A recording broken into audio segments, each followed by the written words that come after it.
Hello दोस्तों, नमस्ते भाई। कमेंट क्यों नहीं आ रही है? लाइव है ना वैसे? हाँ, गुड मॉर्निंग भाई। देखिए, हम लोग इंस्टॉलमेंट पढ़ रहे हैं और मैंने कल आपको इंस्टॉलमेंट का कंसेप्ट समझाया था कि इंस्टॉलमेंट होता क्या है। ठीक है भाई, चलिए। तो पहले दोस्तों मैं आपको जो है सीआई का इंस्टॉलमेंट समझा रहा हूं, ठीक है ना, कंपाउंड इंटरेस्ट का। चलो, तो कंसेप्ट मैंने आपको कल बता ही दिया। अब कुछ एक सवाल है जो ले लेते हैं मेरे दोस्तों, ज्यादा नहीं है, समाप्त करेंगे आज ही इसको। ठीक है जी, ये बताइएगा जल्दी से। एक कंप्यूटर अवेलेबल है, या तो 76,800 रुपए कैश पे करो, या फिर 23,840 का कैश डाउन पेमेंट करा दो और बाकी 3 इक्वल हाफ ईयरली इंस्टॉलमेंट में पे कर देना। अगर इंटरेस्ट चार्ज है 20% पर एनम के हिसाब से, जो कि सेमी एनुअली कंपाउंड हो रहा है, तो आपसे पूछा है इंटरेस्ट कितना चार्ज किया गया है इस इंस्टॉलमेंट स्कीम में। ऑप्शन आपके सामने है। आईसीएआर टेक्नीशियन के पेपर में सवाल था, बहुत ही अच्छा सवाल है। देखिए, एक कंप्यूटर को खरीदने के दो तरीके, यहां तो 76,800 कैश दो और कंप्यूटर ले आओ, या फिर 23,840 की कैश डाउन पेमेंट कर लो और बाकी की जो अमाउंट है उसकी आप किस्त बंधवा लो। किस्त आपको पे करनी होगी सेमी एनुअली, अर्धवार्षिक। 3 किस्तें पे करनी होंगी इक्वल। ब्याज की जो दर है वो 20% पर एनम है। तो आपसे पूछा है कि कितनी किस्त योजना में, इस किस्त योजना में हमें कितना ब्याज देना पड़ेगा, ये सवाल है। तो मेरे प्यारे भाई, 76,800 का कंप्यूटर है वैसे, और आपने 23,840 का क्या करा है मेरे प्यारे भाई? तो आप कहोगे सर इसकी आपने कैश डाउन पेमेंट कर ली, तो बाकी के अमाउंट की आपने किस्त बंधवाई है। नहीं कि आपने एक्चुअली लोन कितना लिया है? 0, 10 में 4 गया 6 और 17 में 8 गया 9 है भाई, 52,960 रुपए। तो 52,960 की एक्चुअल में मेरे दोस्तों आपने किस्तें बंधवाई हैं। 3 किस्तें बंधवाई हैं आपने, सेमी एनुअली देनी पड़ रही हैं। ब्याज की दर 1 साल में 20% है मेरे प्यारे भी, तो 6 महीने में कितना होगा? 10%। यानी कि आपको हर 6 महीने में किस्त देनी पड़ रही है। ठीक है, 10% की फ्रैक्शन वैल्यू क्या होती है? 1/10। तो मल्टीप्लाइंग फैक्टर 10 से 11, यानी कि 6 महीने में मेरे दोस्तों आपने 10 उधार ले तो 11 पे करना पड़ेगा। ठीक है ना। फिर मेरे दोस्तों 100 से कितना हो जाएगा? ये 121 हो जाएगा। आप बोलोगे जी बिल्कुल करेक्ट। फिर 1000 से कितना पे करना होगा मेरे दोस्तों? तीसरी जो किस्त होगी, 1000 उधार लिया है तो 1331 आपको चुकाना होगा। अब किस्त तो आपने इक्वल पे करनी है, तो ये 1331 है तो इसको भी 1331 बना लेते हैं 11 से मल्टीप्लाई करके। यहां भी मेरे दोस्तों 121 से मल्टीप्लाई कर लेते हैं मेरे दोस्तों। आप बोलोगे जी सर बिल्कुल सही। ठीक है भाई, कोई परेशानी इस पे नहीं। तो आपने मेरे दोस्तों टोटल कर्जा कितने का लिया है? तो टोटल कर्जा आपने लिया है 1210 प्लस 1100 प्लस 1000, यानी कि 3310 का। इतने का आपने टोटल कर्जा लिया है मेरे प्यारे भी, जबकि आपने टोटल कर्जा लिया कितना है? 52,960 रुपीस का। आप बोलोगे हाँ जी सर, तो आप मुझे बताओ कितने गुना है? तो 331 एकम जाएगा मेरे प्यारे भी, एक जाएगा। ठीक है भाई, तो बचेगा कितना मेरे दोस्तों? 198 बचेगा, यानी कि मेरे प्यारे भी कितनी बार जाएगा? 6 बार, 1 छिक्का 6, 16 गुना है ना। तो ये 16 टाइम्स है। आपसे पूछा इस किस्त योजना में ब्याज कितना है। ठीक है, तो ब्याज आपसे पूछा गया, तो भाई ब्याज कितना लगेगा? देखिए यहां कितना ब्याज है? 1210 से, अभी 1210 से 1331 हो रहा है, तो यहां 121 ब्याज हो गया। अभी ये देखिए 1100 से 1331 हो रहा है, तो मेरे दोस्तों यहां 231 ब्याज हो गया। यहां 1000 से 1331 हो रहा है, तो 331 ब्याज हो गया। ठीक है ना, यूनिट डिजिट मैच नहीं कर पाएंगे ना, सभी का सेम है। क्लियर है? आप बोलोगे जी सर बिल्कुल सही। कि यहां तक कोई परेशानी है? 1100 से 1331 होगा तो कितना ब्याज होगा? 231। यहां 1210 से 1331 हो जाएगा मेरे प्यारे भी, तो कितना ब्याज होगा अभी? हाँ, 121। तो टोटल कितना हो गया अभी? 1 और 1 2, 3 3 6 और 2 8 और 3 2 5 1 6, 682 यूनिट की वैल्यू आपसे पूछे तो 682 इंटू 16 रुपीज, ये इस क्वेश्चन का आंसर आएगा। ठीक है भाई, मैच नहीं कर रहा है, सॉरी 1113 आएगा ना, 683 हो जाएगा दोस्ती, 1113। ठीक है, 3 3 6 और 2 8 और ये आपका 3 2 5 1 683 इंटू 16।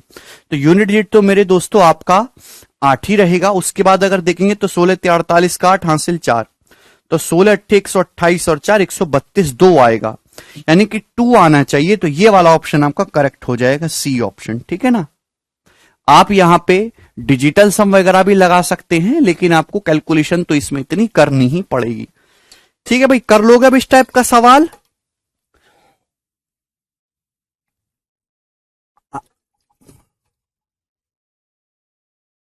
ठीक है, चलिए आगे चलेंगे अगले सवाल की तरफ। सवाल है आपके सामने 13 नंबर। एक आदमी 32,445 रुपए पे करता है 3 इक्वल हाफ ईयरली इंस्टॉलमेंट में। रेट ऑफ इंटरेस्ट 13 सही 1/3% पर एनम है, जो कि हाफ ईयरली कंपाउंड हो रहा है। तो टोटल इंटरेस्ट कितना पे किया गया, ये आंसर है सवाल का, ऑप्शन। तो भाई इस सवाल को भी मेरे दोस्तों आपको सेम वैसा ही क्वेश्चन है, बस डाटा अलग है, आप कर लीजिएगा, मैं नहीं बताऊंगा। 13 से 1/3% की फ्रैक्शन वैल्यू 2/15 होती है। ठीक है ना, 1/15 6:2/3%, तो 2/15 13:1/3%। सॉल्व कर लीजिएगा, बिल्कुल ये सेम प्रोसीजर है, बस डाटा चेंज होगा। ठीक है जी, आगे चलेंगे अगले सवाल की तरफ। ये बताइएगा,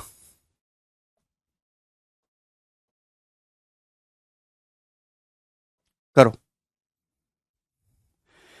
ए सम ऑफ मनी वॉज बोरोड, कुछ धनराशि मेरे दोस्तों उधार ली गई और उसको पे किया गया है 2 इक्वल एनुअल इंस्टॉलमेंट में 980 रुपए की, जो कि 4% का कंपाउंड इंटरेस्ट अलाउ कर रही हैं।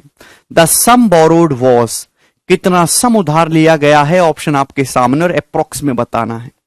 वेरी इजी क्वेश्चन है। 4% की फ्रैक्शन वैल्यू कितनी होती है मेरे दोस्तों, 1/25 होता है कि नहीं। तो आपने 2 इक्वल इंस्टॉलमेंट में पे करा है, ठीक है ना। यानी कि पहली इंस्टॉलमेंट क्या होगी, 25 से 26, 25 का कर्जा लिया तो 26 चुका हुआ। दूसरी इंस्टॉलमेंट 25 स्क्वायर से 26 स्क्वायर, 625 से 676 हो जाएगा। आप बोलोगे जी सर बिल्कुल सही। तो भाई ये भी 26 टाइम्स होगा कि नहीं होगा, आप बोलोगे हाँ जी सर बिल्कुल ये भी 26 टाइम्स होगा। तो ईच इंस्टॉलमेंट की वैल्यू आपने सेम कर ली, 676, ये भी 676। आपने मेरे दोस्तों किस्त कितने की दी है, 980 रुपए की। तो 676 की वैल्यू 980 रुपए के बराबर है। बात समझ में आई, आप बोलोगे जी सर बिल्कुल करेक्ट है। तो आपसे पूछा उधार ली गई राशि, तो 676 के लिए 980, तो आपने कितनी राशि उधार ली है, ये आपने उधार लिया है। आप बोलोगे हाँ जी सर बिल्कुल लिया तो यही है। ठीक है भाई, कितना हो रहा है भाई, 25 26 गुणा 25 हो जाएगा जी 650। 650 में 625 जोड़ेंगे तो 1275। 1275 की वैल्यू मेरे दोस्तों आपसे पूछी गई है भाई। आप बोलोगे हाँ जी सर बिल्कुल सही करेक्ट है। तो 676 की वैल्यू 980 दी है और 1275 की वैल्यू आपसे पूछी गई है। चलिए बात आपको समझ में आई, आप बोलोगे जी सर। तो आंसर मेरे प्यारे भाई काफी दूर है, हम अप्रोक्स भी सॉल्व कर सकते हैं। अब देखो 600 का 1.5 गुना 900 होता है, 1.5 गुना, ठीक है भाई। और 76 का आप 1.5 गुना करोगे तो 105 होता है। तो यानी कि 1.5 गुने से थोड़ा सा कम है ये जो है अप्रोक्स 1.5 गुने से थोड़ा सा कम है, 1.4 से ज्यादा होगा। भाई 600 का 1.4 गुना करेंगे 840, लेकिन 76 80 का 1.4 गुना करेंगे तो 112, ये 952 होता है। यानी कि ये 1.4 गुने से ज्यादा है लेकिन 1.5 गुने से कम है। ये लगभग 1.46 टाइम्स के आसपास होगा, अप्रोक्स में मैं लगा रहा हूं अंदाजा अप्रोक्स। तो यहां भी इतना करेंगे। अगर 1275 का मेरे दोस्तों 1.5 गुना भी करा जाए, 1.5 गुना, तो क्या होता है, 1200 का 1.5 गुना 1800 होता है, 1800। आप बोलोगे जी सर बिल्कुल सही, ठीक है दोस्त। और 75 का अगर आप 1.5 गुना करोगे, 75 को अगर मैं 80 भी मान लेता हूं तो 120, यानी कि मेरे प्यारे भाई 1920, 1920 से कम आना चाहिए आंसर। ठीक है भाई, 600 का 1.5 गुना 900 होता है और 76 का 1.5 गुना आप करोगे तो 105, तो यानी कि 1.5 से कम है। ठीक है, तो 625 और 650, 1275 का 1.5 गुना करेंगे, 1200 का 1.5 गुना 1800 होता है और 75 का 1.5 गुना क्या 100 ही करेंगे तो 1900 के आसपास आंसर आना चाहिए। ये आंसर तो मैच नहीं कर रहा है कोई भी, है भाई कुछ गड़बड़ है क्या, 1900 के नजदीक तो कोई आंसर है ही नहीं यहां पे। एक सेकेंड हम देख लेते हैं, 980 डिवाइडेड बाई 676, 1.44 है इंटू 1275, तो 1848 आ रहा है। ओके 1848 है ना, ये वाला ऑप्शन करेक्ट है, ए ऑप्शन है जी। 1850 देखा ही नहीं। 1760 तो बहुत कम है भाई, दिमाग लगाइए। देखिए अप्रोक्स आपको करना है, इतना मेरा कैलकुलेशन का मूड है नहीं। हम अच्छी तरीके से जानते हैं कि अगर ये 676 मत देखो, 600 और 76 अलग अलग देखो। 600 का 1.5 गुना 900 होता है। 76 का 1.5 गुना करोगे 105 आएगा, लगभग लगभग ये 110 आएगा। तो ये 1100 के 1110 पहुंच जाएगा, 980 है। इनकी 1.5 गुने से कम है, लेकिन 1.4 गुने से ज्यादा है, तो ये 1.45 1.46 इस टाइप का है। तो इसका भी आप यही करोगे भाई, 1200 का 1.5 गुना करोगे मेरे दोस्तों 1800 होता है कि नहीं? ठीक है। और 75 का 1.5 गुना करोगे तो मेरे दोस्तों आपका 105 के आसपास होता है मेरे प्यारे भाई, ठीक है ना? तो यानी कि मैं समझ गया कि आंसर जो भी आएगा 1900 रुपए से कम ही आएगा, जो एक ही ऑप्शन दिखाई दे रहा है, और बहुत ज्यादा कम नहीं जाएगा कि 1700 पहुंच जाए। तो इस हिसाब से हमने आंसर मार्क करा है, ठीक है, 1848। चलिए अगला सवाल ये बताओ। यस, ये जो सवाल है ना, मैंने लेटेस्ट क्वेश्चन डाल दिए आपकी प्रैक्टिस के लिए, जल्दी से बताइए। 2021 के सीजीएल के प्री का एज इट इज सवाल है ये, ठीक है। इसका मेंस का भी पेपर हो चुका है, मेंस के क्वेश्चन अभी नहीं डाले हैं मैंने, एक ही शिफ्ट में होता है अब तो मेंस, दिक्कत ही नहीं है। पहले 3-3 4-4 शिफ्ट होती थी, अब तो एक ही शिफ्ट में मेंस का पेपर हो जाता है। चलिए जल्दी से बता दीजिए, मैं करवाने के मूड में बिल्कुल नहीं हूं, इस सवाल को जल्दी करो। 15 सेकंड का समय आपके पास है। 2021 के पेपर में इंस्टॉलमेंट के सवाल ज्यादा दिए हैं।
आया 5250 रुपए। देखिए अभी भी अगर किसी बच्चे का आंसर नहीं आया है तो कृपया डॉक्टर को दिखाए, ठीक है दोस्त। चले आगे चलते हैं, नेक्स्ट क्वेश्चन, नेक्स्ट टाइप आ गया आपके सामने। 2-3 सवाल करवाऊंगा मैं, ठीक है भाई। नहीं ये तो सिंपल ही है। चलो, a man borrows a certain money from a bank and promise to pay the amount in 2 equal instalment at the rate of 12.5% per annum compounded annually. If the total interest paid by him was 7020 rupees, find the each installment and total principal। सवाल बहुत आसान है कि एक व्यक्ति ने एक bank से उधार लिया और उसे 2 इक्वल इंस्टॉलमेंट पे किया, जो कि एनुअली देनी पड़ रही है उसको 12.5% पर एनम के हिसाब से। कुल ब्याज उसने अगर इतना पे किया है 7020 रुपए, तो उसकी एनुअल किस्त कितनी है और उधार लेगी राशि कितनी है। 12.5% की फ्रैक्शन वैल्यू 1/8 होती है। 2 किस्तें आपको देनी है, तो पहली किस्त मेरे दोस्तों 8 से 9 और दूसरी किस्त मेरे प्यारे भाई हो जाएगी 64 से 81, 8 स्क्वायर से 9 स्क्वायर। तो दोनों किस्तों के अमाउंट का अपन लोगों को सेम करना है, तो 9 के से गुणा कर लेते हैं, तो 9 नाम 81, 9 72 हो जाएगा। आप बोलोगे जी सर बिल्कुल सही। तो देखिए यहां कितना ब्याज लगा है, यहां ब्याज लगा है मेरे दोस्तों आपका 9, यहां कितना ब्याज लगा है मेरे दोस्तों, तो आपका जवाब होगा 17। 17। आप बोलोगे जी सर बिल्कुल सही, यहां तक कोई परेशानी? तो भैया 9 ये ब्याज है, 17 ये ब्याज है, तो टोटल ब्याज कितना हो गया? 26। 26 हो गया। सवाल में 26 की वैल्यू 7,020 रुपए के बराबर दे रखी, कितने गुना है? तो आपका जवाब होगा सर 26 दूनी 52 है भी, 18 बचेगा 182, और ये कितनी बार जाएगा? 7 बार, तो 270 गुना है। तो एक की वैल्यू 270 आ गई। तो आपसे पूछा इंस्टॉलमेंट, इंस्टॉलमेंट कितनी की? 81 की। तो 81 यूनिट की वैल्यू कितनी आ जाएगी? 81 गुणा 270 रुपए, ये आ जाएगी मेरे दोस्तों इंस्टॉलमेंट की वैल्यू, ये किस्त आ गई। क्लियर है? आप बोलोगे जी सर बिल्कुल सही, बात समझ में आ गई। क्लियर है कि यहां तक कोई परेशानी है भाई?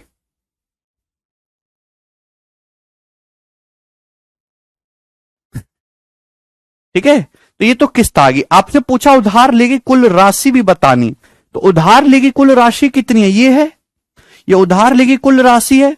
अभी 4 2 6 और 7 6 13, 4 2 6 7 6 13, 136। तो 136 की वैल्यू निकाल लेंगे मेरे दोस्तों, 136 इंटू 270 रुपीज। ठीक है भाई, ये आगे उधार लेगी राशि, क्या कुल उधार लेगी राशि है ये, ठीक है ना? बात समझ में आ गई? आप बोलोगे जी सर, तो आप दोनों चीज निकाल सकते हैं भाई, किस्त भी आ गई और उधार लेगी राशि भी आ गई। समझ में आया? आप बोलोगे हां जी बिल्कुल समझ में आया है।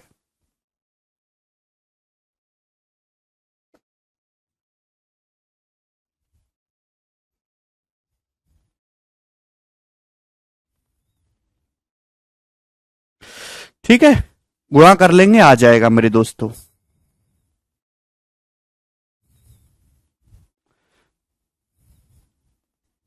तो दोनों सवाल यहां से पूछे जा सकते हैं, बिल्कुल बेसिक क्वेश्चन है, आसान सी बात थी, कर लेंगे अभी ये वाला। जी आगे चलेंगे, ये बताइएगा नेक्स्ट। जी सवाल नंबर 17 करो। Very good Shubhadeep. हां जी अंशुमन सुन रहे हैं, आप बोलते जाइए। सर आप जैसे सीआई और एसआई इजी में बताए, आशा करते हैं कि टाइम स्पीड एंड डिस्टेंस भी इजी में बताएंगे, मुकेश कह रहे हैं। मुकेश कोई कठिन चीज बताइए।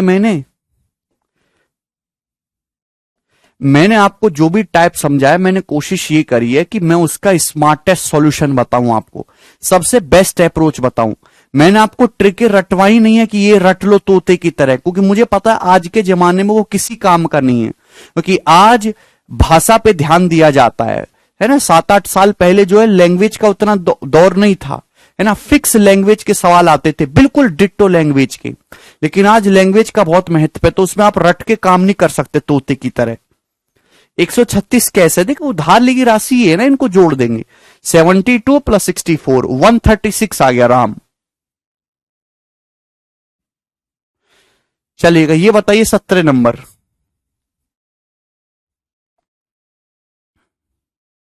प्रिंसिपल को भी इक्वल करने का प्रॉब्लम आता है क्या करमवीर? प्रिंसिपल नहीं, इंस्टॉलमेंट इक्वल पे कर रहे हो ना आप।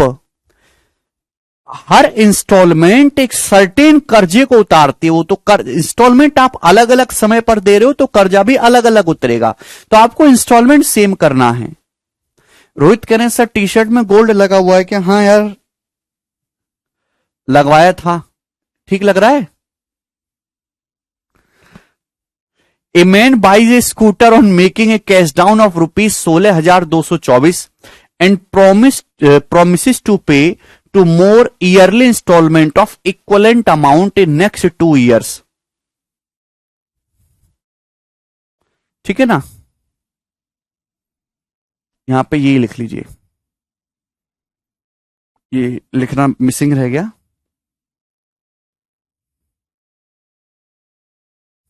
पेपर का पूछा हुआ सवाल है। If the rate of interest is 4% per annum compounded yearly, then the cash value of scooter is. क्या आप ये सवाल समझे प्यारे स्टूडेंट्स? क्या आप ये सवाल समझे? चलिए मैं आपको बता रहा हूं। A man buys a scooter on making a cash down of rupees 16,224 and promises to pay to more yearly installment of equivalent amount 16,224 in next 2 years. If the rate of interest is 4% per annum compounded yearly then the cash value of scooter. देखिए, एक आदमी गया दुकान पे scooter खरीदने, उसके पास cash तो था नहीं पूरा, तो उसने क्या करा, 16,224 रुपए की तो कैश डाउन पेमेंट कर दी, और बाकी की उसने जो है, बाकी का जो धनराशि उसकी आपने दो किस्तें बंधवा ली। दो किस्तें बंधवा ली उसने, 16,224 रुपए की ही किस्तें बंधवाई हैं, जो कि वो ईयरली पे करता रहेगा। कंपाउंड इंटरेस्ट उसको देना पड़ रहा है 4% पर एनम के हिसाब से। तो सवाल यह पूछा गया कि अगर वो स्कूटर को डायरेक्ट कैश में खरीद के ले आता तो कितने रुपए पे करना पड़ता। ठीक है ना, कल का लेक्चर पढ़ के आइए। ठीक है ना, कैश डाउन पेमेंट मैंने आपको समझाया क्या होता है किसी चीज को खरीदने के लिए, कल समझाया है सुरेश।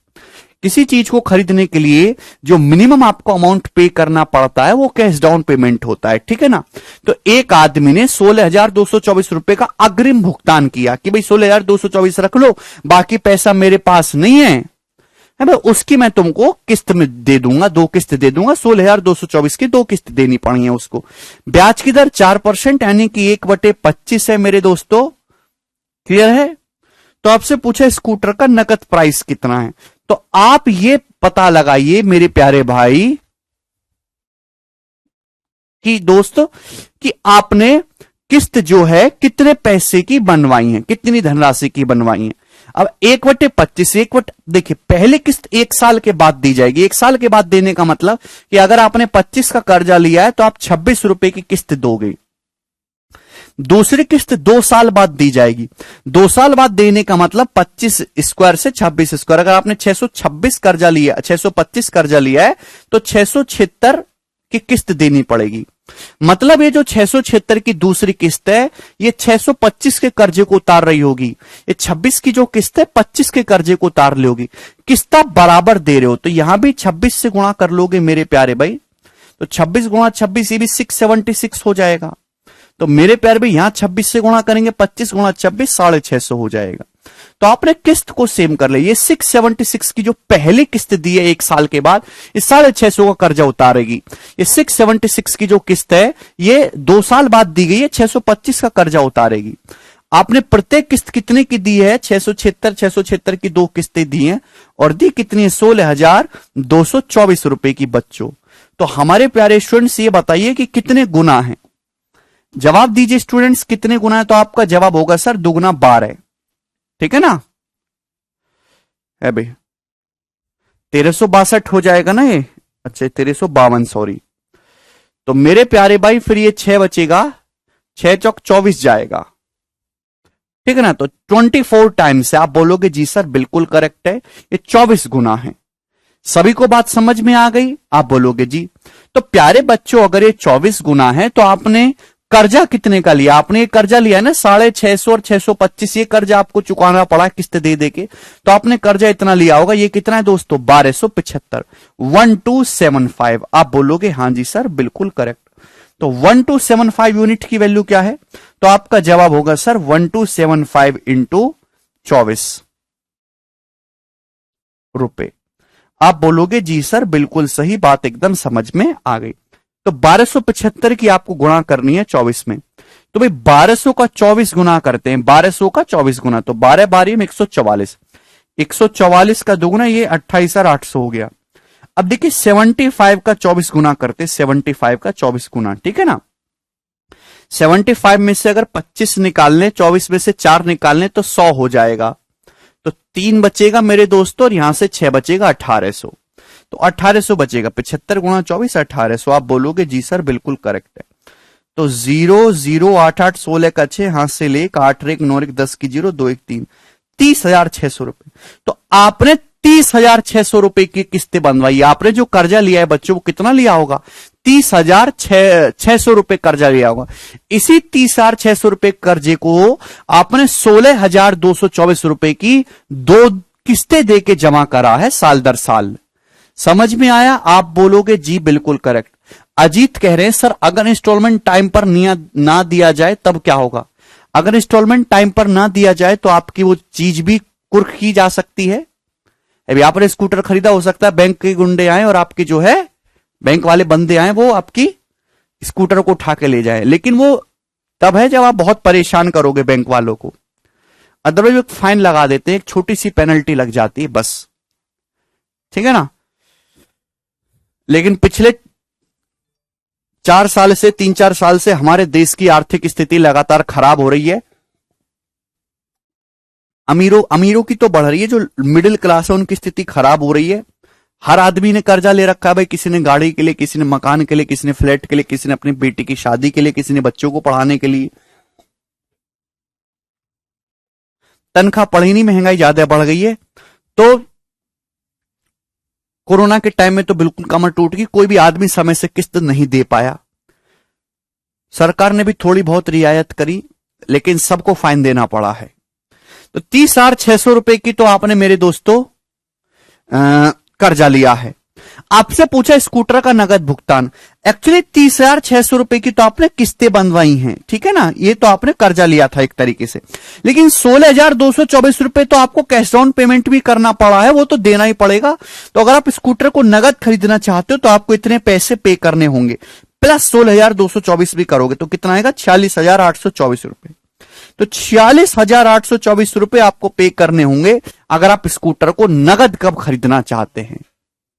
क्लियर है, समझ में आ गया। आप बोलोगे जी बिल्कुल करेक्ट है।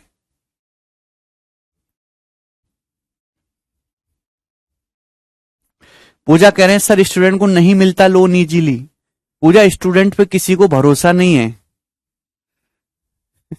तुम्हारा का भरोसा है भाई, भाग गए तो।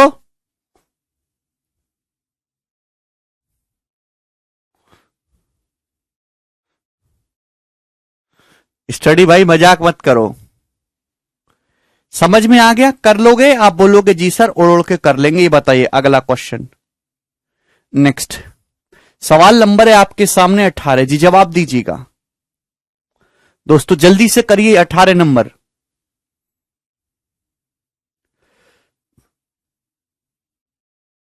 सर पर हम कैश डाउन पेमेंट को किस्त से रिलेट कैसे करेंगे। हमको क्यों करनी है aristocrat relate. Cash down payment अलग चीज है भाई। मैंने कल ही समझाया था कि जैसे सपोज आपको 80,000 की बाइक खरीदनी है, तो ऐसा नहीं कि आप बाइक खरीदनी है, आपके जेब में फूटी कौड़ी नहीं है, पहुंच के शोरूम में भाई बाइक दे दो, किस्तों में पैसा देता रहूंगा, ऐसा नहीं होता है। 80,000 रुपए की बाइक खरीदनी है तो उस पर लिखा होता है कि कम से कम 30,000 रुपए आपको जमा करने पड़ेंगे, जिसे बोलते हैं अग्रिम भुगतान या कैश डाउन पेमेंट। कम से कम 30,000 रुपए आपको जमा करने होंगे। बाकी का जो 50,000 बचेगा उसकी आप किस्तें बंधवा सकते हो।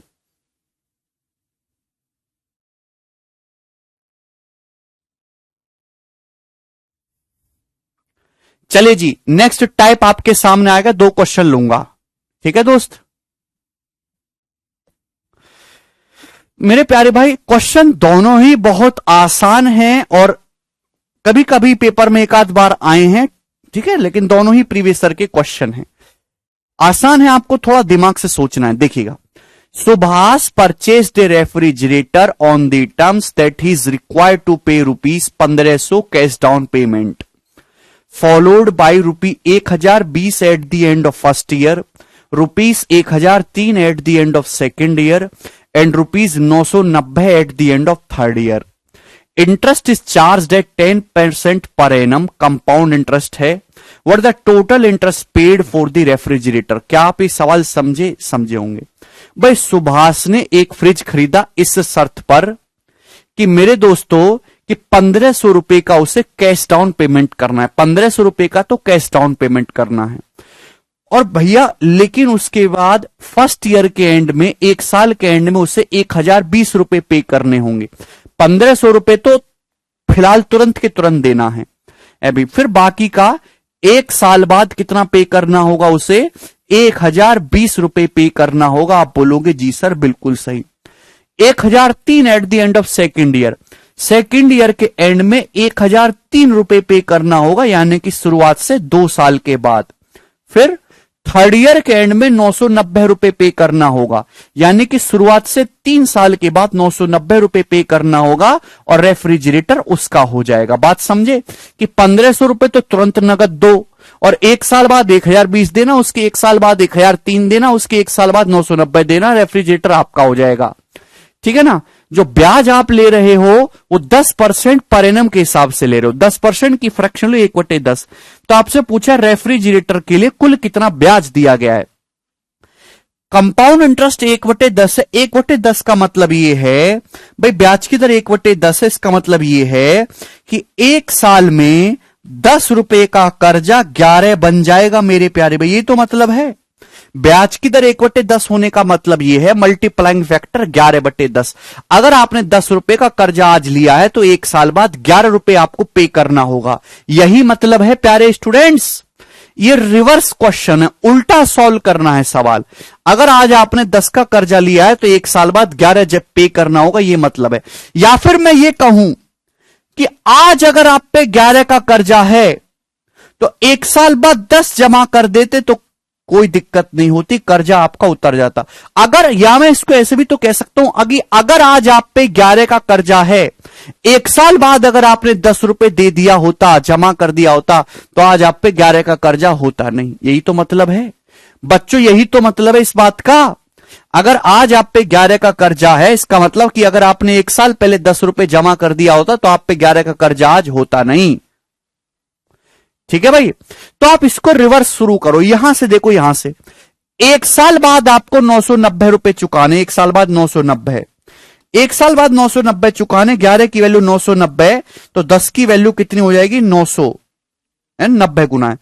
या तो एक साल बाद 990 चुकाओ या फिर आज के आज 900 रुपए चुकाओ। बात समझ में आ गई? आप बोलोगे जी सर बिल्कुल सही, बात समझ में आ गई, तो आपने मौज कर दी। या तो एक साल के बाद 990 चुकाओ या अभी के अभी 900 रुपए दो, यानी कि 1003 प्लस 900, अभी के अभी 1903 रुपए दो मेरे प्यारे भाई। आप बोलोगे हां जी सर बिल्कुल सही, करेक्ट, बात समझ में आ गई। यस और नो? आप बोलोगे जी सर बिल्कुल करेक्ट। ठीक है भाई, अब ध्यान से सुनिएगा, वापस से यही करेंगे प्यारे बच्चे, वापस से।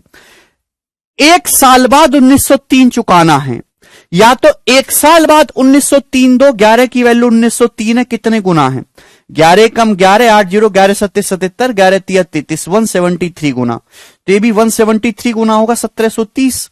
या तो एक साल बाद आप 1903 रुपए दो, एक साल बाद 1903 दो, या फिर अभी के अभी 1730 रुपए दो, अभी के अभी 1730 रुपए में बात खत्म हो जाएगी, लेकिन एक साल बाद 1903 देना पड़ेगा। समझ में आया? आप बोलोगे जी सर बिल्कुल सही। तो 1020 प्लस 1730 हो जाएगा 2750। तो एक साल बाद आपको 2750 रुपए का कर्जा चुकाना है। ठीक है भाई, फिर से वही कहानी। अभी एक साल बाद 2750 देना है, 11 की वैल्यू 2750 है, कितने गुना है 250 गुना, तो ये भी 250 गुना हो जाएगा, 11 दूनी है भाई। या तो एक साल बाद 2725 दो, या तो एक साल बाद 2725 दो, या फिर अभी के अभी 250 रुपए मुंह पे जो आप दो हाथ में और फ्रिज अपने घर पे ले जाओ। यानी कि मेरे प्यारे भाई मेरी बात को सुनिए, या तो अभी के अभी 25 रुपए देके फंद काट लो, फ्रिज अपने घर में ले आओ, या फिर आप क्या करो 1003 की किस्त एक साल बाद, 990 रुपए की किस्त, 1020 रुपए की किस्त एक साल बाद, 1003 की किस्त 2 साल बाद, और 990 रुपए की किस्त 3 साल बाद। यानी कि किस्तों में पैसा दो, टुकड़ों में। जब टुकड़ों में पैसा दोगे तो पैसा कितना देना पड़ेगा टोटल, इन तीनों को ऐड करेंगे भाई, इन तीनों को ऐड करेंगे, टोटल कितना हो रहा है, तो आपका जवाब होगा सर 3 है भाई। 9 2 11 का 1 हासिल 1, ठीक है भाई, 1 और 9 10 की 0, ठीक है। ये 3013 रुपए, 3013 रुपए पे करना होगा total, this plus this plus this. Clear है? तो इसका मतलब आप अगर इकट्ठे पैसा देते तो 2500 ही देना पड़ता, लेकिन जब आपने टुकड़ों में पैसा दिया है तो पैसा पे करना है, पैसा पे करना पड़ा 3013 रुपए। तो कितना पैसा एक्स्ट्रा गया, कितना पैसा एक्स्ट्रा गया बच्चों, तो आपका जवाब होगा सर 513 रुपए एक्स्ट्रा गया। तो यही आपको ब्याज देना पड़ा है 513, और यही इस क्वेश्चन का आंसर होगा स्टूडेंट्स, डी ऑप्शन यहां पर करेक्ट है।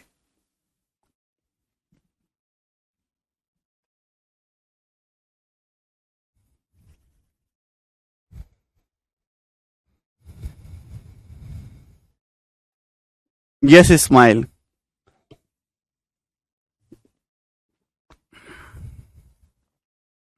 समझ में आया भाई? क्लियर है भाई? या तो अभी के अभी 2500 रुपए रखो हाथ में, ठीक है भाई, या फिर मेरे प्यार भी 1 साल बाद 1020 देना, उसके 1 साल बाद 1003 देना, उसके 1 साल बाद 990 देना, ठीक है ना? हाँ, गरिमा बता रहे हैं। तो टोटल कितना पे करोगे? 3013 ऐड कर लिया हमने, तो 2500 रुपए का 3013 रुपए पे करना पड़ा, 513 रुपए एक्स्ट्रा, तो यही 513 रुपए ब्याज है। हाँ जी, सवाल में आपसे पूछा जाएगा, सवाल यह भी पूछा जा सकता है, दोबारा भी समझाऊंगा दिव्य, चिंता मत करो, एक बार और, कि रेफ्रिजरेटर का कैश प्राइस क्या है? रेफ्रिजरेटर का कैश प्राइस क्या है? रेफ्रिजरेटर का कैश प्राइस क्या है? अरे युवराज समझाया तो है भाई, उल्टा सॉल्व करना है, क्यों नहीं देखा आप लोगों ने? रेफ्रिजरेटर का कैश प्राइस क्या है? सवाल अगला यह बनता है इसी में कि रेफ्रिजरेटर का कैश प्राइस क्या है? जवाब दीजिए। कैश प्राइस मतलब रेफ्रिजरेटर, आपको कोई किस्ते पिस्ते नहीं बनवानी, एक साथ इकट्ठा पैसा देके घर लाना है रेफ्रिजरेटर। तो भाई 1500 रुपए का तो ये कैश डाउन पेमेंट है, ये भाई इसका तो कोई मतलब ही नहीं है ना, ये तो अलग है सवाल में। 1500 रुपए का तो ये कैश डाउन पेमेंट है, और आपने सॉल्व करके पता ये लगाया कि आपने 2500 रुपए की किस्तें बंधवाई हैं। इस 2500 रुपए को आपने पे करा था टुकड़ों में, 2500 रुपए को इस तरीके से आपने 3 टुकड़ों में पे करा था, यानी कि आप इकट्ठा पैसा दोगे तो 1500 के अलावा आपको 2500 रुपए और देना होगा, तो टोटल कितना? 4000 रुपए। तो रेफ्रिजरेटर का जो नगद प्राइस है, नगद भुगतान प्राइस है, वो 4000 रुपए है। ये इस क्वेश्चन का आंसर होगा, 2500 नहीं। 2500 को तो आपने टुकड़ों में पे करा एक साल के एंड में, ठीक है। चलिए, एक दो बच्चों को अभी इसमें डाउट रह गया हो गया, ठीक है, मुझे पता है, लेकिन जिन बच्चों ने कंपाउंड टेस्ट अच्छे से पढ़ा है उसको कोई डाउट नहीं रहा होगा, ठीक है ना। एक सवाल आपके और ले लेते हैं, 19 नंबर, ये बताइएगा। सेम ही क्वेश्चन है, बस डाटा अलग है। चलो ये बता दो आप, करो। हाँ, वन मोर, एक और क्वेश्चन है, बिल्कुल करिए जरा कुंदन। सर इस उम्र में भी जमते हो? रोहित, इस उम्र का क्या मतलब है? तुमको मेरी शक्ल देख के कितनी उम्र लगती है मेरी, है भाई?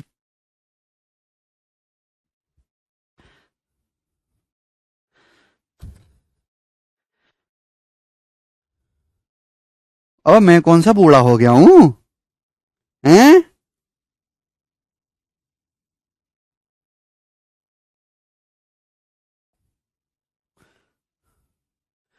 विशाल कह रहे हैं बोर हो रहा हूं इस टॉपिक से। विशाल, बोर तो तुमसे दुनिया भी हो चुकी है। आप एक बार घर में पूछो अपने किसी से, है भाई, वो तुमको रिएक्शन बताएंगे। तुम्हारे दोस्त, भाई, बंधु, बहन, भाई, माँ बाप सब तुमसे बोर हो चुके हैं, दिन भर एक ही शक्ल देख के बोरिंग सी, कोई काम धंधा नहीं, बेरोजगार, और अलग से सुबह ही रोटी मांगते हो खाने के लिए। क्या उन्होंने तुमसे कुछ कहा कि इसको बोर हो गए, इसको फेंक के दूसरा बालक ले आते हैं घर में? कहा उन्होंने? झेल रहे ना?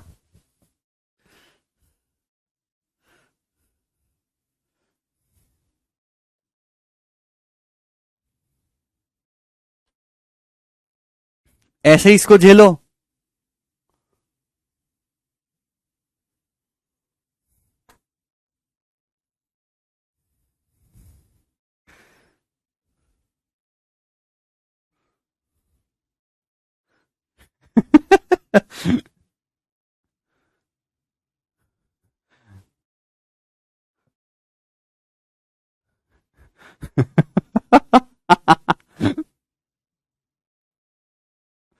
अच्छा प्रबल, फिर क्या लगते हैं? प्रबल कह रहे हैं सर आप टीचर से नहीं लगते। प्रबल, तो क्या मैं डाकू सा लगता हूं?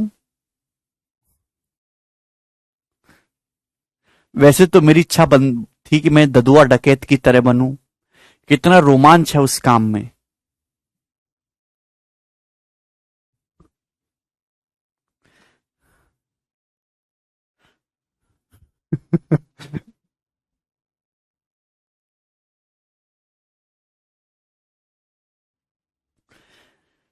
जिसको लगता है कि मैं बहुत बड़ा हूं तुम लोगों से, एक बार जाके शीशे में देख लीजिए, सारा बहम दूर हो जाएगा, है भाई।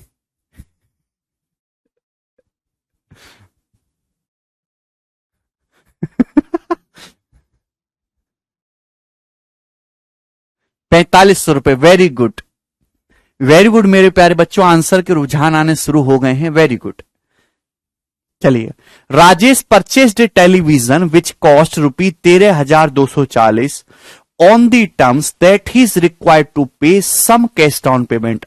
राजेश ने एक टेलीविजन खरीदा जिसकी कीमत ₹13,240 है भाई। इस शर्त पे खरीदा कि कुछ तो वो कैश डाउन पेमेंट करेगा, कुछ अमाउंट की वो कैश डाउन पेमेंट करेगा, मुझे नहीं पता कितने अमाउंट की करेगा। Followed by ₹2794 eight the end of first year.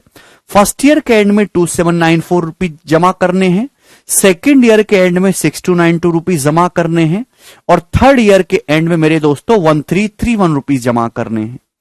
Interest charge किया जा रहा है 10% पर एनम के हिसाब से। ठीक है भाई, आप बोलोगे जी sir calculate the cash down payment.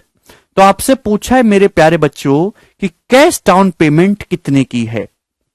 बहुत ही अच्छा सवाल है। एक्चुअली टीवी की जो कीमत है ₹13,240 है, अगर आप इकट्ठे खरीदना चाहते हो, लेकिन आपके पास इतना पैसा नहीं है, तो आपने कुछ धनराशि की कैश डाउन पेमेंट जमा करा दी, और फिर बाकी का जो पैसा उसकी आपने किस्तें बांध ली, टुकड़ों में जमा करोगे। कैसे कि भाई 1 साल के बाद मेरे दोस्तों आप चुकाओगे। आप मेरे शब्दों को नहीं सुनते हो कि मैं क्या बोलता हूं, केवल बोर्ड पे देखते रहते हो। 1 साल बाद 2794, अभी दूसरे साल के एंड में यानी कि उसके 1 साल के बाद 6292। आप बोलोगे जी सर बिल्कुल करेक्ट है। या फिर मेरे दोस्तों उसके 1 साल के बाद मेरे प्यारे भाई 1331, उसके 1 साल के बाद 1331 देके आप अपना टीवी आपका हो जाएगा, पूरा आपका कर्जा खत्म हो जाएगा। ब्याज की दर 10%, 1/10 है, तो मल्टीप्लाइंग फैक्टर 11/10 है। ठीक है भाई।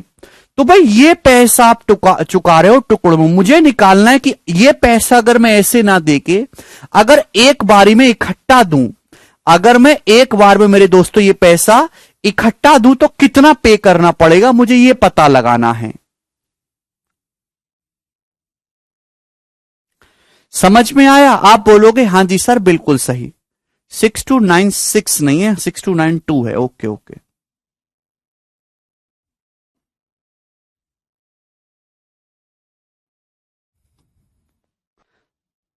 तो प्यारे बच्चे, अगर ब्याज की दर 1/10 11, देखिए 1331 सीधा 11 क्यूब का मल्टीपल है। अगर ब्याज की दर 1/10 है, मल्टीप्लाइंग फैक्टर 11/10 है, तो 3 साल का क्या होगा? 3 साल का मल्टीप्लाइंग फैक्टर होगा 1000 से 1331 ही होगा कि नहीं, 10 क्यूब से 11 क्यूब। भाई ये 3 साल का मल्टीप्लाइंग फैक्टर है। मतलब क्या इस बात का कि 3 साल, या तो 3 साल बाद 1331 जमा करो या आज 1000 दे दो। ये जो आप 3 साल के बाद 1 2 3, ये 3 साल के बाद आप 1331 पैसे जमा कर रहे हो। आज अगर इसको जमा करते तो केवल 1000 रुपए ही देने पड़ते। यही मतलब है कि नहीं इस बात का प्यारे बच्चों? यही मतलब है। जो 3 साल के बाद आप 1331 जमा कर रहे हो, अगर आज यहां पे शुरुआत में ही देते तो केवल 1000 रुपए पे करने होते हैं। डाटा आसान है तो जल्दी हो जाएगा।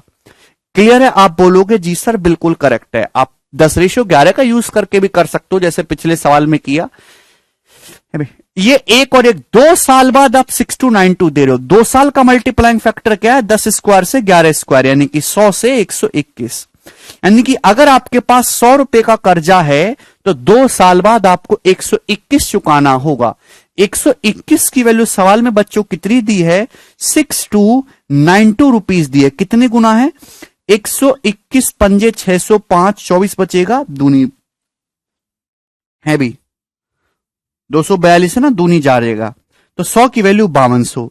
इसका मतलब मैं ये कह सकता हूं कि या तो 2 साल बाद 6292 जमा करो, या तो आप 2 साल बाद 6292 रुपए पे करो, या आज की आज आप 5200 रुपीज पे करोगे। 5200। आप बोलोगे जी सर बहुत बढ़िया। क्लियर है? आप बोलोगे हां जी सर बिल्कुल करेक्ट, बात समझ में आ गई। आपको 1 साल के बाद 2794 रुपए पे करना है।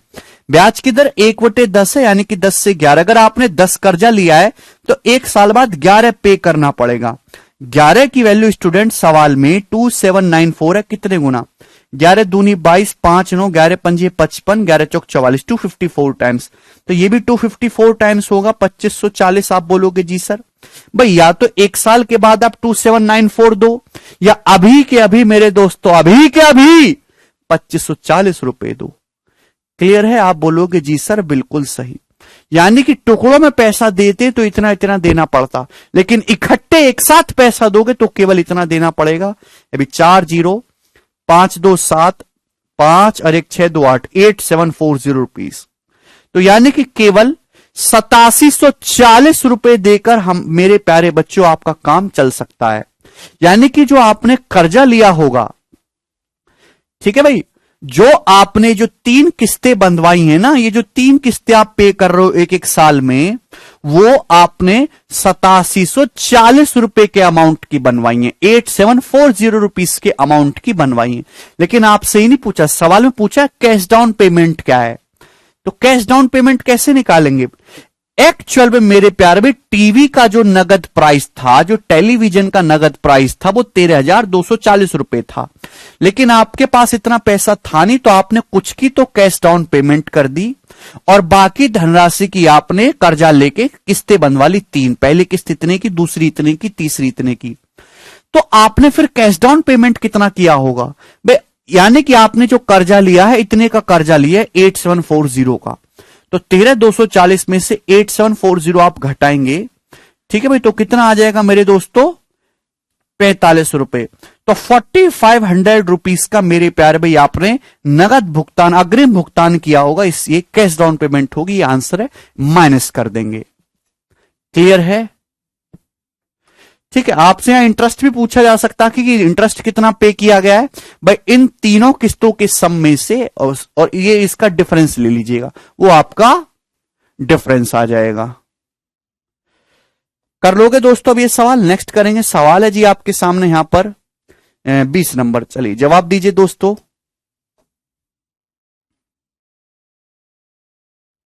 बिल्कुल आएगा नवनीत, आप कैलकुलेशन गलत मत करो।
बताइए।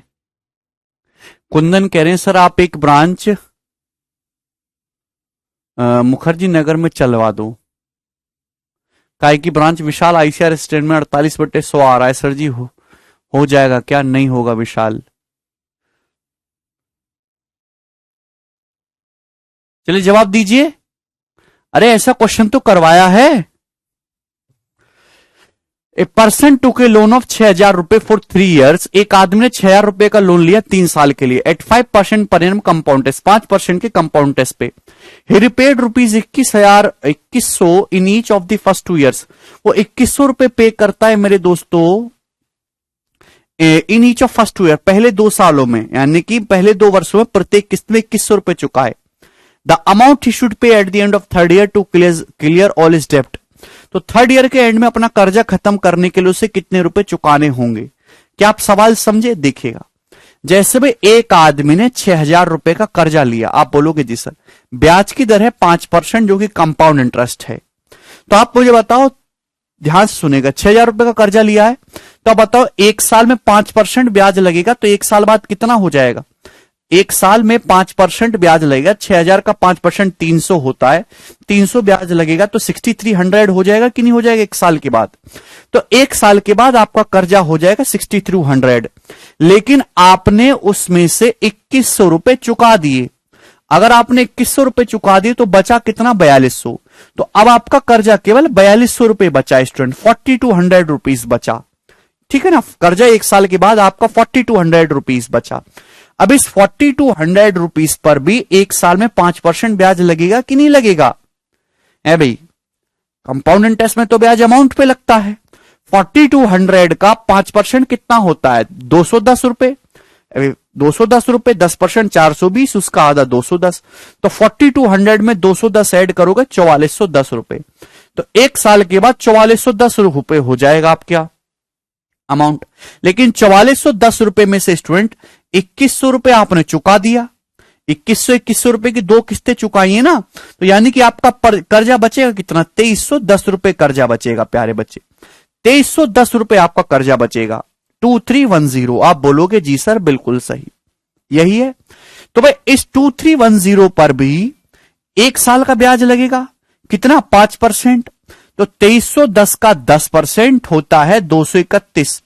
तो 5% होगा 231 का आधा, यानी कि 115.5, यानी कि कितना हो जाएगा मेरे प्यारे में? 15 10 25 है भाई, और 23 1 24, तो 2425.5 रुपीज।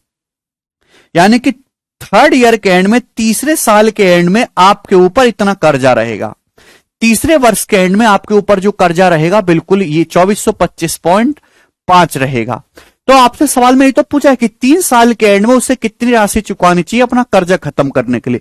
3 साल के एंड में इतना कर्जा है तो इसी को चुकाना पड़ेगा 2425.5 रुपए। ए ऑप्शन इस क्वेश्चन का आंसर आ जाएगा। बहुत ही बेसिक सवाल है।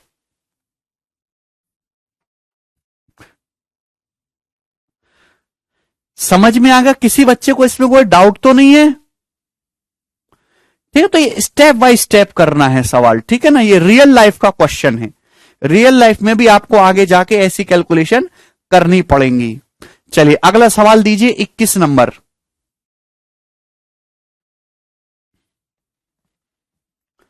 लास्ट क्वेश्चन है मेरे दोस्तों, ये करो, कौन करेगा?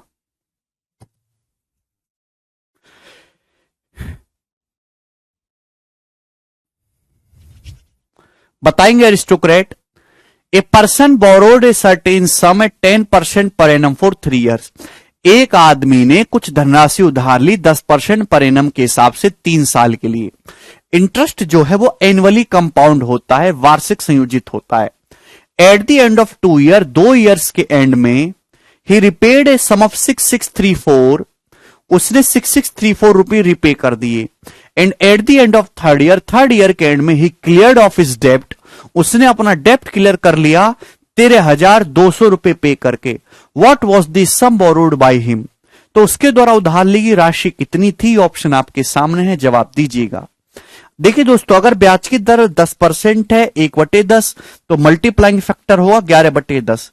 एक आदमी ने कुछ कर्जा लिया जिसपे 10% का कंपाउंड इंटरेस्ट चल रहा है जो कि वार्षिक संयोजित है। 2 साल के बाद उसने 6634 रुपए चुका दिया और तीसरे साल के एंड में उसने 13,200 रुपए पे करके अपना कर्जा खत्म कर लिया उसके द्वारा उधार ली गई राशि। देखिए 2 साल बाद इतना चुकाया, अगर 1 साल का मल्टीप्लाइंग फैक्टर 11/10 है तो 2 साल का मल्टीप्लाइंग फैक्टर क्या होगा? 2 साल का मल्टीप्लाइंग फैक्टर होगा मेरे दोस्तों 100 से 121, यानी कि अगर आज उसने 100 उधार लिया है तो 2 साल बाद 121 चुकाना होगा, जबकि 2 साल बाद उसने चुकाया कितना है? 2 साल बाद उसने 6634 रुपीस चुकाया 2 साल के बाद। आप बोलोगे जी सर बिल्कुल करेक्ट। और इसके 1 साल के बाद उसने 13,200 रुपए पे करके अपना कर्जा खत्म करा है। तो प्यारे भाई थोड़ा सा दिमाग लगाओ, सवाल में कुछ है ही नहीं। 1 साल का मल्टीप्लाइंग फैक्टर होता है मेरे दोस्तों 10 से 11। अगर आज आपने 10 उधार लिया है तो 1 साल बाद 11 पे करना होगा। अगर 11 की वैल्यू 13,200 है, कितने गुना है? तो आप कहोगे सर 1200 गुना है 1200, तो 10 की वैल्यू भी 1200 गुना होगी 12,000 रुपए। आप बोलोगे हाँ जी सर बिल्कुल करेक्ट। यानी कि मेरे दोस्तों या तो थर्ड ईयर के एंड में 13,200 रुपए जमा करो या फिर सेकेंड ईयर के एंड में ही 12,000 रुपए दे दो। अगर वो पैसा 1 साल बाद 13,200 ना दे के अभी 12,000 दे देता तो कर्जा खत्म हो जाता कि नहीं हो जाता? आप बोलोगे हाँ जी सर बिल्कुल। यानी कि सेकेंड ईयर के एंड में ही टोटल दे देता। ये सेकेंड ईयर के एंड में ही टोटल ये कितना हो गया? 18,634। सेकेंड ईयर के एंड में ही 18,634 रुपए देकर वो अपना कर्जा खत्म कर सकता था। तो 121 की वैल्यू सवाल में ये दी है और आपसे 100 की वैल्यू यहां से पूछिए, ये आंसर हो जाएगा। ठीक है दोस्तों, आप बोलोगे जी सर भाई 120 का 15 गुना जो है 1800 होता है मेरे दोस्तों, यानी कि आंसर 15 पे जाएगा, 16 तो क्रॉस नहीं करेगा। ठीक है, 1 चौका 4 यूनिट डिजिट 4 जाएगा, तो बी ऑप्शन करेक्ट है 15,400। ठीक है ना। 121 की मेरे दोस्तों कितने गुना है? 154 गुना है, तो 100 की वैल्यू भी 154 गुना होगी 15,400 रुपए। It's a very basic question मेरे दोस्तों, 2018 के प्री का पूछा हुआ सवाल है ये।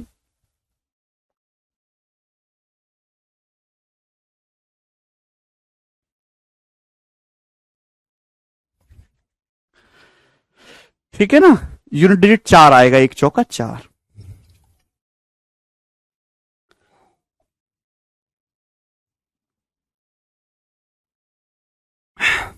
तो इसी के साथ मेरे दोस्तों आपके कंपाउंड इंटरेस्ट की जो इंस्टॉलमेंट है समाप्त होती है। समझ में आया? आप बोलोगे जी सर अच्छे से समझ में आ गया है, एक पैसे की परेशानी अब हमको नहीं है। ठीक है भाई, अब यहां से ऐड कर देना दिव्या। भाई थर्ड ईयर के एंड में 13,200 चुकाओ या फिर सेकंड ईयर के एंड में 12,000 रुपए चुकाओ, बात तो एक ही है ना। जो 1 साल बाद 13,200 देना है वो आज 12,000 रुपए देके कर्जा खत्म किया जा सकता है। ठीक है भाई, चलिए नेक्स्ट और लास्ट मेरे प्यारे भाई, ये था आपका सवाल नंबर है 21। अब आपसे यहां से चलेंगे दोस्तों, सवाल नंबर है जी 22।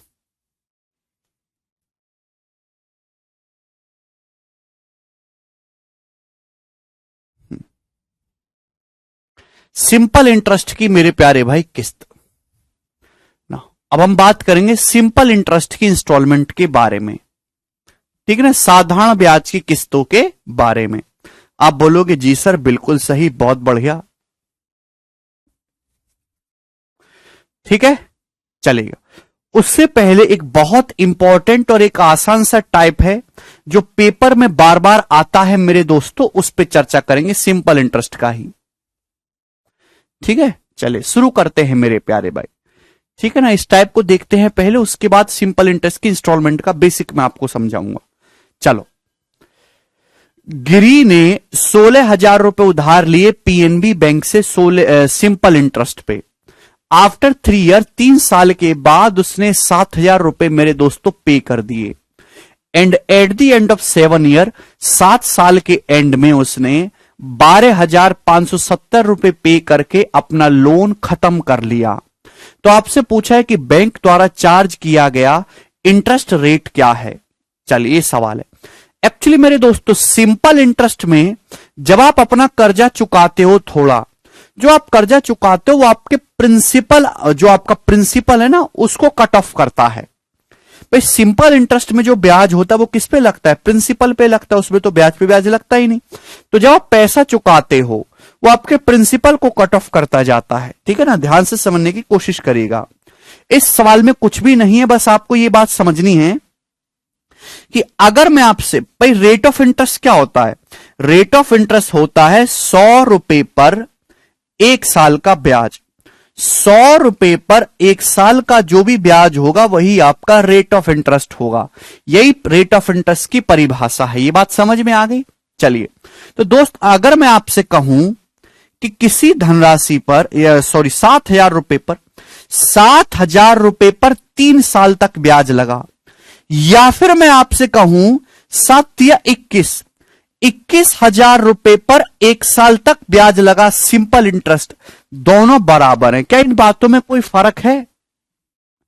क्या इन बातों में कोई फर्क है बच्चों? सुनो, जवाब दीजिए। मैं आपसे अगर कहूं कि 7,000 रुपए पर आपको 3 साल का सिंपल इंटरेस्ट देना पड़ा किसी रेट ऑफ इंटरेस्ट से, तो हम ये भी तो कह सकते हैं कि 21,000 रुपए पर आपको 1 साल का ब्याज देना पड़ा उसी रेट ऑफ इंटरेस्ट से, सेम रेट ऑफ इंटरेस्ट से। आप बोलोगे जी इसमें कोई भी फर्क नहीं है, ये बिल्कुल आसान सी बात है। चलो, अब मेरे दोस्तों गिरी ने 16,000 रुपए उधार लिए पंजाब नेशनल बैंक से, बहुत बढ़िया। 3 साल के बाद उसने 7,000 रुपए जमा कर दिए। तो एक बात का जवाब दो, एक आदमी ने 16,000 रुपए उधार लिए, इस 16,000 रुपए की उधारी 3 साल तक उसने कुछ नहीं करा। 16,000 रुपए उधार लेकर रख ले, 3 साल तक उसने कुछ नहीं करा, तो इस 16,000 रुपए पर 3 साल का ब्याज लगेगा। आप बोलोगे हां जी सर बिल्कुल लगेगा। तो या फिर मैं ये भी कह सकता हूं 16 48, 48,000 रुपए पर 1 साल का ब्याज लगेगा। 48,000 रुपए पर 1 साल का ब्याज लगेगा, मैं ये कह सकता हूं। आप बोलोगे हां जी सर बिल्कुल कह सकते हैं। तो आपने कर्जा लिया था 16,000, 3 साल तक आपने कुछ नहीं किया, तो 16,000 पर 3 साल का ब्याज लगेगा, या फिर 48,000 रुपए पर 1 साल का ब्याज लगेगा। आप बोलोगे जी 3 साल के बाद क्या करा आपने? 7,000 रुपए जमा कर दिए। तो कर्जा लिया था 16,000, आपने 7,000 रुपए भुगतान कर दिया, 7,000 रुपए जमा कर दिए, तो अब आपका कर्जा कितना बचा है? 9,000 रुपए कर्जा बचा है। इसको ध्यान रखो। फिर बालक चिल्लाते गधों की तरह कैसे आया कैसे आया, ध्यान रखो। 9,000 रुपए पर अब आपका कर्जा कितना बचा? 9,000। 16,000 कर्जा लिया था, 7,000 रुपए आपने चुका दिए 3 साल के बाद, तो आपका कर्जा अब केवल 9,000 है। केवल आपका कर्जा अब 9,000 है। ठीक है, 7 साल के एंड में उसे अपना कर्जा चुकाने के लिए 12,570 पे करने पड़े। देखिए 3 साल ऑलरेडी बीत चुके हैं, 3 साल ऑलरेडी बीत चुके हैं। 7 साल के एंड में अब उसने कर्जा चुकाया है इतना, तो 3 साल से 7 साल के बीच में गैप कितना है? 4 साल का गैप है। सवाल को कई बार पढ़ो। 3 साल से 7 साल के बीच में गैप कितने का है? 4 साल का गैप है। आप बोलोगे जी सर, यानी कि उसका कर्जा 9,000 रुपए बचा है। इस 9,000 रुपए पर 4 साल का ब्याज लगेगा। 9,000 पे 4 साल का ब्याज बोलो, या फिर 36,000 रुपए पर 1 साल का ब्याज बोलो। 36,000 रुपए पर 1 साल का ब्याज बोलो। आप बोलोगे जी सर बिल्कुल से 9,000 पे 4 साल का ब्याज लगेगा, या फिर 36,000 रुपए पर 1 साल का ब्याज लगेगा। आप बोलोगे जी करेक्ट। ठीक है भाई, 7 साल के एंड में जो उसने कर्जा चुकाने के लिए जो पे करा है 12,570 रुपए पे करा है। तो बात को सुनिए, एक्चुअल में 16,000 का कर्जा बचा था, 7,000 रुपए चुका दिए, कर्जा बचा 9,000। इस 9,000 रुपए का 12,570 रुपए पे करना पड़ा। 9,000 के कर्जे का 12,570 रुपए पे करना पड़ा। कितना फालतू? तो 3,570 रुपए फालतू पे करना पड़ा। यानी कि 3,570 रुपए क्या देना पड़ा है आपको? ब्याज देना पड़ा। ये एक्स्ट्रा पैसा गया। क्लियर है? पैसा लिया था 16,000 कर्जा, पे करना पड़ा 7,000 प्लस 12,570, 19,570 रुपए, 16,000 की तुलना में 3,570 रुपए फालतू गया। जो फालतू पैसा गया वो ब्याज है। यानी कि मैं ये कह सकता हूं 48,000 प्लस 36,000 कितना होता है? 84,000, 84,000। तो 84,000 रुपए पर 48,000 प्लस 36,000, 84,000, 84,000 रुपए पर एक साल का ब्याज 3,570 रुपए है। 84,000 रुपए पर एक साल का ब्याज 3,570 रुपए है बच्चों। तो मेरे प्यारे भाई, 100 रुपए पर एक साल का ब्याज कितना है? 840 से डिवाइड कर देता हूं। 840 को मैं इधर ले आता हूं, तो 100 रुपए पर, 100 रुपीज पर, 100 रुपए पर एक साल का जो ब्याज है वो इतने रुपए है। 100 रुपए पर एक साल का जो ब्याज है वो इतने रुपए है। आप बोलोगे जी सर बिल्कुल सही।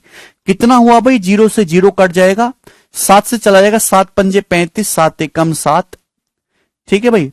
और ये 12, 51/12 मेरे दोस्तों, जो कि कितना है? 12 चौक 48, 3/12 का मतलब 1/4, 0.25, 4.25। तो 100 रुपए पर एक साल में 4.25 ब्याज है, परसेंटेज में 4.25%। ए ऑप्शन यही इस क्वेश्चन का आंसर होगा।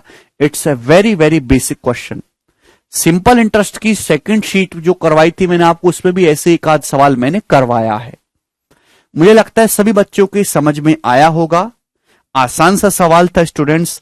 आगे चलेंगे हम, सवाल नंबर अगला लेंगे प्यारे बच्चे। 23 नंबर, जवाब दीजिएगा जिस प्रश्न का क्या आंसर है।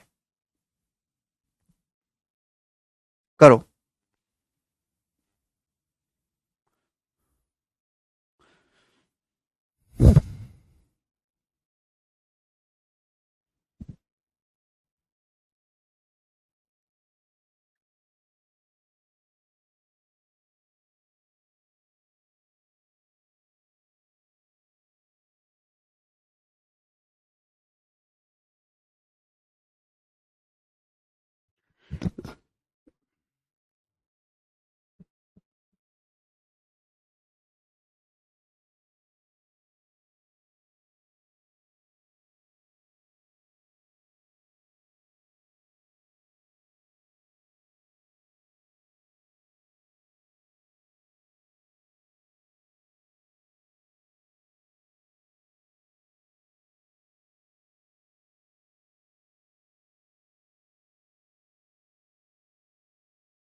आया?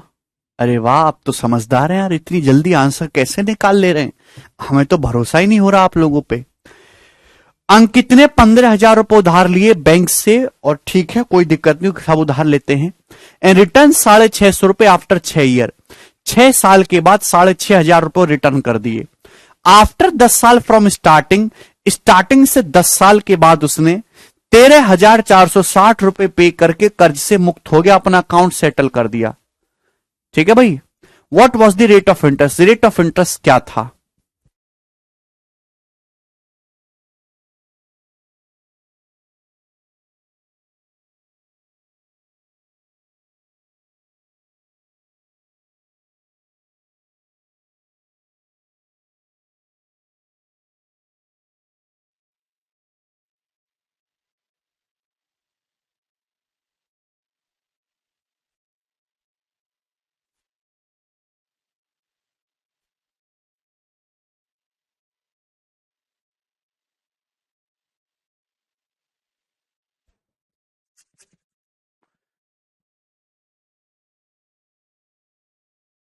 बताइए। देखिए, अंकित ने 15,000 रुपए उधार लिए बैंक से और 6 साल बाद उसने 6,500 रुपए चुकाया। यानी कि मेरे दोस्तों, इस 15, यहां पे लिखता हूं, 15,000 रुपए पर 6 साल का ब्याज लगेगा। इस 15,000 रुपए पर 6 साल का ब्याज लगेगा। या फिर मैं कह सकता हूं 15 छिक्का 90, 90,000 रुपए पर 1 साल का ब्याज लगेगा। 90,000 रुपीज पर 1 ईयर का ब्याज लगेगा। अब 6 साल के बाद उसने 6,500 रुपए चुका दिया। 15,000 में से 6,500 चुका दोगे तो बचेगा कितना? 8,500। तो यानी कि अब उसका कर्जा केवल 8,500 रुपए बचा। अब उसका कर्जा कितना बचा? केवल 8,500 रुपए बचा। अब इस 8,500 रुपए पर ब्याज लगना है। ठीक है, 6 साल बीत चुके हैं, उसने 10 साल के बाद अपना अकाउंट सेटल किया, तो 6 साल से 10 साल के बीच गैप कितना है? 4 साल का। तो इस 8,500 रुपए पर 4 साल का ब्याज लगेगा। आप बोलोगे जी सर, जो कि कितना होता है? 34,000 रुपए। तो 8,500 पे 4 साल का ब्याज लगेगा, या फिर 34,000 रुपए पर 1 साल का ब्याज लगेगा। 8,500 पे 4 साल तक ब्याज लगेगा, या फिर 34,000 रुपए पे 1 साल का ब्याज लगेगा। आप बोलोगे जी सर, ठीक है ना। 15,000 में से 6,500 रुपए चुका दिए थे, तो उसका कर्जा केवल 8,500 बचा। अब इस 8,500 रुपए का उसने पे किया है, 8,500 रुपए का उसने 13,460 रुपए पे किया है। आप बोलोगे हां जी सर, तो कितना एक्स्ट्रा पे किया? तो आप बोलोगे जी सर, 1,500 रुपए तो ये और 3,460 रुपए ये ऐड करेंगे। 60, 34 और 15 मेरे दोस्तों हो जाएगा आपका 49, यानी कि 4,960 रुपीज आपने एक्स्ट्रा पे किया। तो जो आपने एक्स्ट्रा पे किया है मेरे प्यारे भाई, ये क्या है? यही आपका ब्याज है। जो एक्स्ट्रा पैसा आप पे कर रहे हो वही आपका ब्याज है। तो यानी कि 90 और 34 हो गया 1,24, 1,24,000 रुपए पर 1 साल का जो ब्याज है मेरे दोस्तों, वो कितना है? 4,960 रुपए है। आप बोलोगे जी सर, बिल्कुल सही बात समझ में आ गई। 1,24,000 पर 1 साल का जो ब्याज है 4,960 रुपए। तो 100 रुपए पर 1 साल का ब्याज कितना होगा? 100 रुपए पर दोनों तरफ 1,240 से भाग दे दो, दोनों तरफ 1,240 से भाग दे दो। आप बोलोगे जी सर, तो 100 रुपए पर 1 साल का ब्याज इतना, देखेंगे पूरा पूरा कट जाएगा मेरे दोस्तों 4 बार। 100 रुपए पर 1 साल का जो ब्याज है वो 4 रुपए है। तो ब्याज की दर कितनी है? 4% पर एनम। यही इस क्वेश्चन का आंसर है। ऑप्शन नंबर ए करेक्ट है। बहुत ही आसान सवाल था, सभी बच्चों को समझ में आ गया होगा। इजी क्वेश्चन है। एक सवाल और लेंगे मेरे दोस्तों। ये सवाल है जी आपके सामने यहां से 24 नंबर, ये बताइएगा जल्दी से।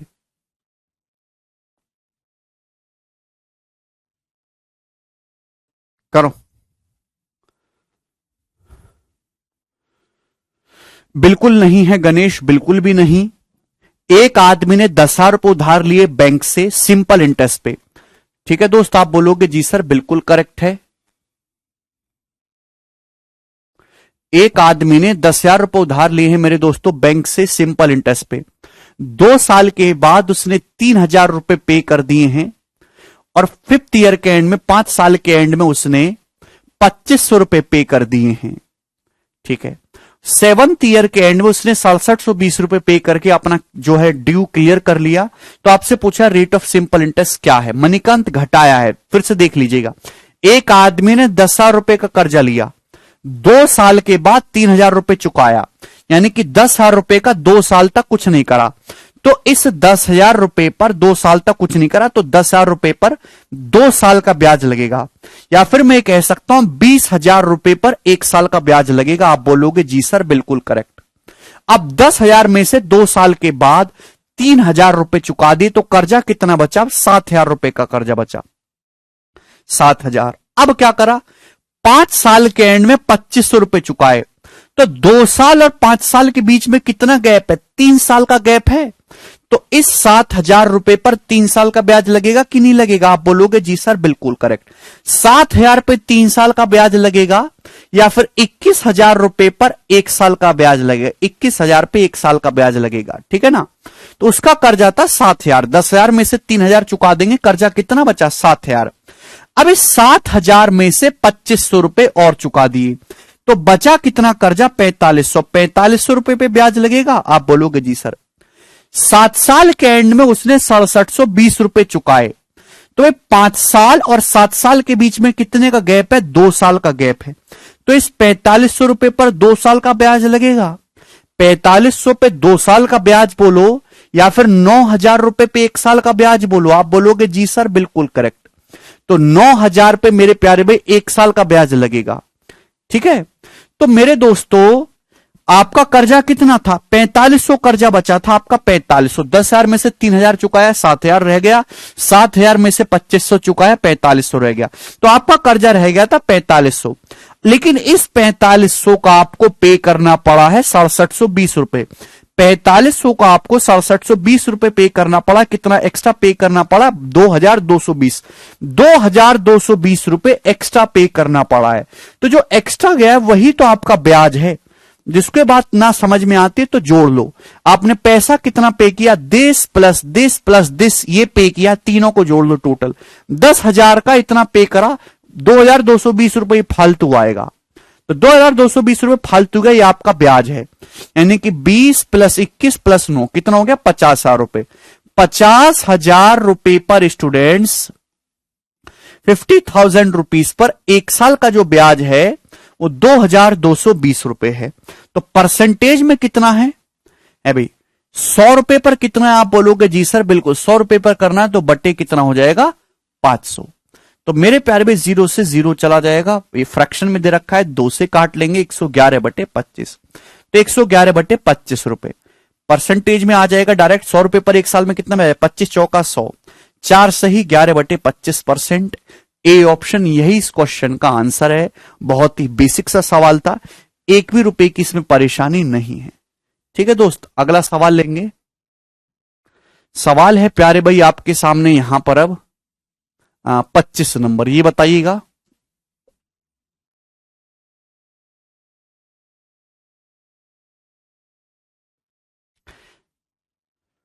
ओके 25 नंबर क्वेश्चन ये मैं सिंपल इंटरेस्ट में ऑलरेडी करवा चुका हूं। ये सेम सवाल यहां पे दोबारा से डल गया है।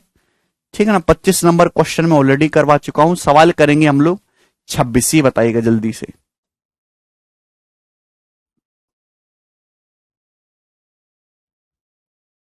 ठीक है ना, 25 नंबर क्वेश्चन सिंपल इंटरेस्ट में मैं ऑलरेडी करवा चुका हूं। What annual installment will discharge a debt of rupees 10,750 due in 4 years at the rate of 5% simple interest? Okay, अब आ गया मेरे प्यारे भाई यहां से सवाल आपका सिंपल इंटरेस्ट की इंस्टॉलमेंट वाला। इसको मैं आपको कल करवाऊंगा। ठीक है ना, चलिए आज इतना ही छोड़ेंगे, बाकी हम कल करेंगे दोस्त। बाय।